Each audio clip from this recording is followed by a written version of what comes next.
So the question today is, what role did the death of Jovenel Moise lead to the unrest that is in Haiti right now, and the fact that gangs overpowered the government of Haiti to lead to chaos that we are seeing right now? Well, if you want to understand this story about Jovenel Moise and what led to his death, we have to go back to 2015. And 2015 was the time when Jovenel Moise wanted to become president and was vying, campaigning to become president. He was running against Jude Celestine, who was from the opposition. By that time, President Machel was in power and endorsed Jovenel Moise to become his successor. Well, at that time, they went through an election in 2015, and Jovenel Moise garnered 33% of the votes. And of course, he was leading with 33%, and that is not enough for one to be declared president. So what they did, they decided to go for a runoff.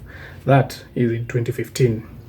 And of course, when this was unfolding, the opposition did not agree to having those results, and they came to be annulled later on. But now the problem is, it took a lot of time before that runoff was held, before even the decision was arrived at to annul these elections. There was some time there, and the tenure of Michel Martelly, the president who was endorsing Jovenel Moise, ended, and there had to be a transition government set in place so that they can oversee the elections. So you're seeing these elections were supposed to be held in 2015, but now they're dragging into 2016. The elections, after being annulled and everything, official elections were held in 2016. Now, you can see now there is a lapse there. 2015, then all the way to 2016. And now elections were held in 2016 November, and Jovenel Moise managed to garner 56% of the votes in the November elections in 2016 and was declared the winner. Jovenel Moise was ascended into power, that is, he was sworn into power in 2017 February. Now you can see elections that were supposed to be held in 2015 have been held in 2016, and the president has taken oath of office in 2017 February.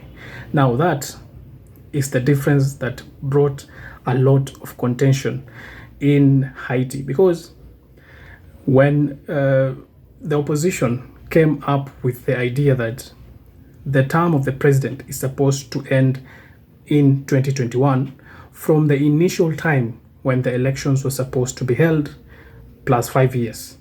Just like here in Kenya, Haitian elections go to a term of 5 years. So the opposition was arguing that Jovenel Moise's time was supposed to end in 2021. But Jovenel Moise, of course, and his allies were saying that the elections were not supposed to end at 2021 because he took an oath of office in 2017.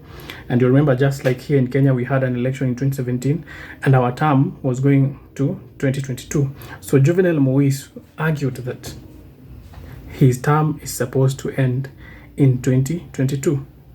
Now that brought a lot of chaos because the opposition went ahead to even appoint a judge to be an interim president against the government of the day, and say that from that February 2021, that judge will be the president as per how they argued the law should be. Well, of course, in such a situation, the president will try to find legitimacy. And the legitimacy that he tried, President Moise tried to find, was to seek allies, external allies, that is international cooperation from countries nearby. Of course, the United States and the Organization of American States backed Jovenel Moise and said that he should remain in power.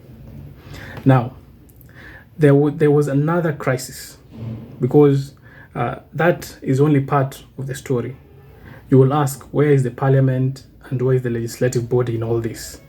Now, the problem is, in 2019, even before now all this unfolded, in 2019, there was supposed to be an election for the legislative bodies. And these elections were postponed to 2021. Do you remember even COVID issues came about when we are ending 2019 up to the whole of 2020, we were not even getting out of our houses and etc. So there was that confusion, and that election was also pushed forward to 2021. Now, it meant that Jovenel Moise, during his tenure, basically most of his time, he was ruling by decree. Ruling by decree means that he was taking or making decisions alone without a parliament to discuss these issues and make sure that these issues are of national interest. So he didn't have quite a lot of support when you don't have a parliament to discuss things and etc. So when you have such an environment, it is a recipe for chaos.